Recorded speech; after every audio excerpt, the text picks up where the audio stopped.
Hi, my name's Terry Muraski, and I'm the librarian who works as the liaison to the Education Department. I also manage the Instructional Materials Center on the third floor of the UWSP library. And it's a collection of materials especially designed for pre-service teachers to support K through 12 instruction. There's a children's literature collection, there's some textbooks, there are quite a few teaching materials, kind of professional development materials for teachers. So if you're in Stevens Point and you're interested in learning more about that, you can come visit the library. But otherwise, I'm going to kind of assume that most of what we're looking at is online resources, and I'm going to give you an introduction that goes along with a guide to help you do the research for this educational research class. So I'm going to start by going to that guide. On the library's homepage, it's linked from the research guides. It's also linked from Canvas. So you can just go to your course Canvas page, and there's a link there to this guide. And it's where I'm going to start today, to just give you a short introduction to using this guide that I put together specifically for your class. So now we're on the guide, and I'm going to start with the library's main tool, which is our catalog, Search at UW. I'm going to scroll down a little bit. There are two things with Search at UW on this guide. There's a search box, the same as the search box on the library's homepage, and then there's a short video that'll give you a little more information about Search at UW than I'm giving you today. It's a general introduction to Search at UW. But I can just begin a search from here, or as I said, from the library's homepage. And let's say that I'm interested in children's literature, kind of my favorite thing in my job. And then especially on the environment. So maybe I'm looking at a research question, how I might use children's literature to help teach students about the environment and staying green, kind of an environmental education. I put quotation marks around children's literature because it's a phrase that I'd be looking for. And then I could use something like environmental education, just environment, just ecology. Think about synonyms that you could use for this search. Don't ask Search at UW a question or write sentences. It's not as good at Google of pulling those apart. So we'll talk a little more about that, and I've talked about keywords in a couple of the other videos that I made, but keywords are going to be important in your searching. The keywords you use, and then thinking of synonyms and ways to narrow and broaden those keywords will be very important throughout your research. But if I hit this, it goes out to Search at UW, and I'm not going to do a long, real in-depth search here, but I want to give you a sense of the types of things you would find. You will find books. So here's a book that's at Stevens Point in the library. There are online books. There are books that all three of our campuses are on this. There are books from other UWs. If it says use Get It to request, it means one of the other UW schools has that book, and you can request it and have it sent to Stevens Point. Here's an online book, and then there are a lot of articles like this one. So I can go straight to the PDF of that article, or click on online access, or click on the title, and then I get more information about the article. I want to point out a couple of things that often confuse students. These links take you to the article. This online access link doesn't really take you anywhere. The download PDF will take you directly to the article. And if you scroll down, you'll get a longer citation to the article, and this is a place where you might pick up keywords. If you find a good article, take a look at the subjects that are listed there and read through the abstract and look and think about keywords that you might use in place of the ones you did, or in addition to the ones that you did, as you narrow down your topic and look at your research question. So it's easy to find articles, you can find books, you can request books. If you go to one of those books that was, say, at another UW and not at Stevens Point, it'll tell me this item's not available, but if I sign in for options, now I'm going to sign in, and this is an account that you just have as your regular UWSP account. I'm signing in, and now it knows who I am, and I can request this book from another UW. If it's an article that you're looking for and you're in search at UW and you've run across an article that we don't own, you can request those through interlibrary loan. Or if you happen to find a book, say in a bibliography or someplace else, you need that book, you can use interlibrary loan to request the book as well. Books through interlibrary loan can take a bit because they get mailed. Articles are all digital, so they go pretty quickly. And I'll show you again how you can scroll down. I'll often get summaries. Here's a table of contents for this book. Sometimes you'll have subject headings. So those, when you find a good source, taking a quick look at that can help you to do more effective searching. You can use the left-hand column to narrow your results. So you could, if you are not in Stevens Point and you know you only want online, you could do that. You can go to only peer-reviewed articles. So scholarly types of materials on your topic. The location is about physical materials. The K through 12 is the IMC that I talked about earlier.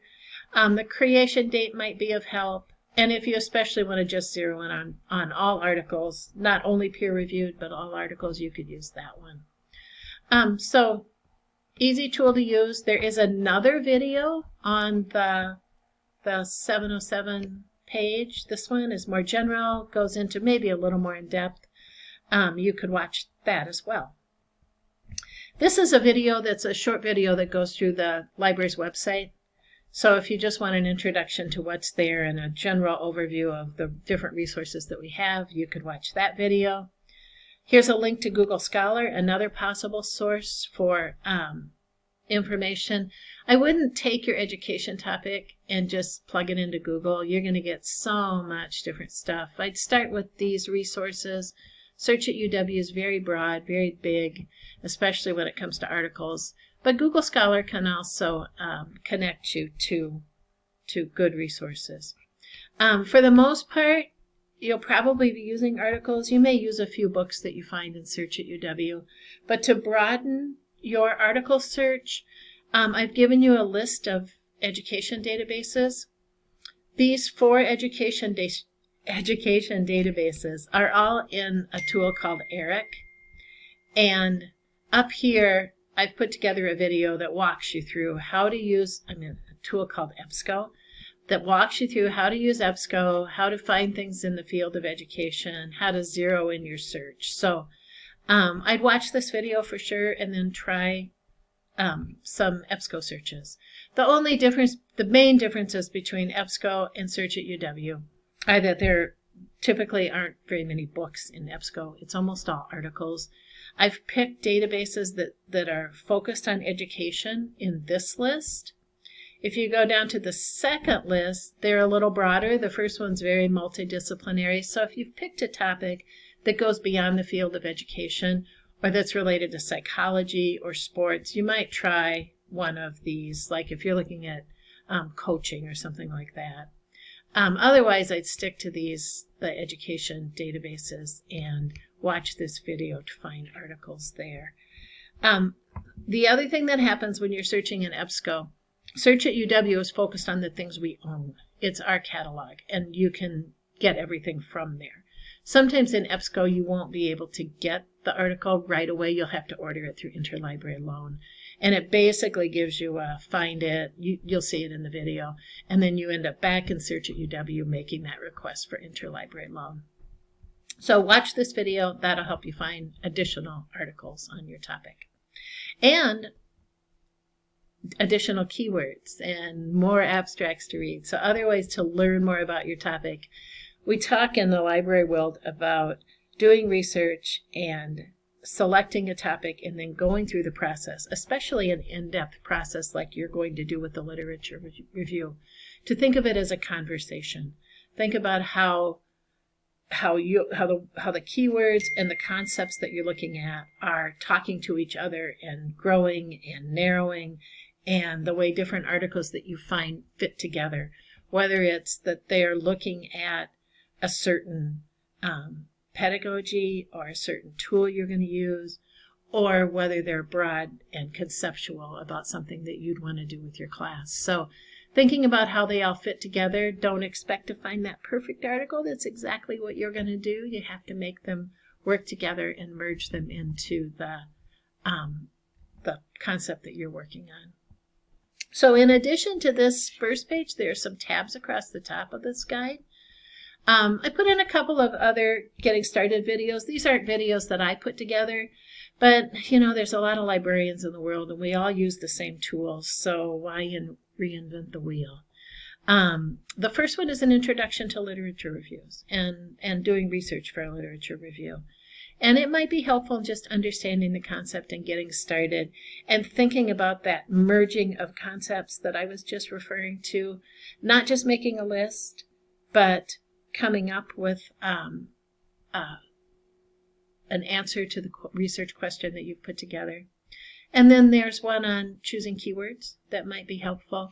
And this is another EBSCO tutorial that if you're having any trouble searching it after watching my short video, this might take you through and give you some hints. It's not specific to our library, so it doesn't replace the one that I made, but it would be in addition to the one that I put together on the first page. There's a page with some books and websites, just a few online resources that are on action research that might help you with the concept of doing action research and then putting together your research project.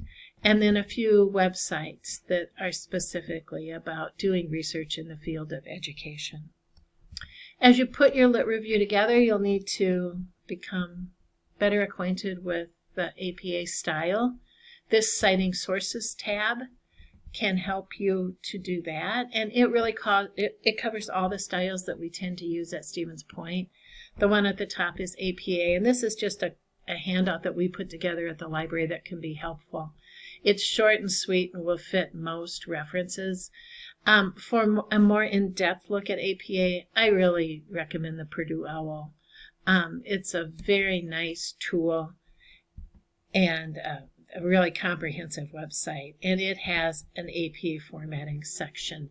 And they also have a lot of videos, and there are quite a few APA videos that are specific to, say, putting together a lit review and how to do that. So I'd recommend visiting the Purdue OWL as well for more in-depth. And the toughest citations, you know, sometimes websites, I tell students, if it's really hard, if you find a website, say you did a Google search and you found a website that a teacher somewhere put together, you're having trouble, or maybe it isn't a teacher, maybe you can't quite tell who put it together, you're having trouble identifying an author, who put the website together, when it was made, basically just filling out the information you need to put a citation together in your lit review. I'm always leery of those websites. It should be obvious who made it, why they made it, when they made it, and you should be able to tell those things. And I don't think that within teaching, there are typically nefarious reasons that people are doing that, but sometimes they just want to sell you something, so they put together a site, and then you want to make sure that you're aware of that reason for being for that website. So use the tools that I gave you, find books and articles, try to put together that research question and then the process that you're going to use to study that research question. If you need assistance beyond this guide, I'm happy to help. My contact information is down at the bottom of that first page. I'm at home, not in the office this semester, but I read my email all the time. You can contact me.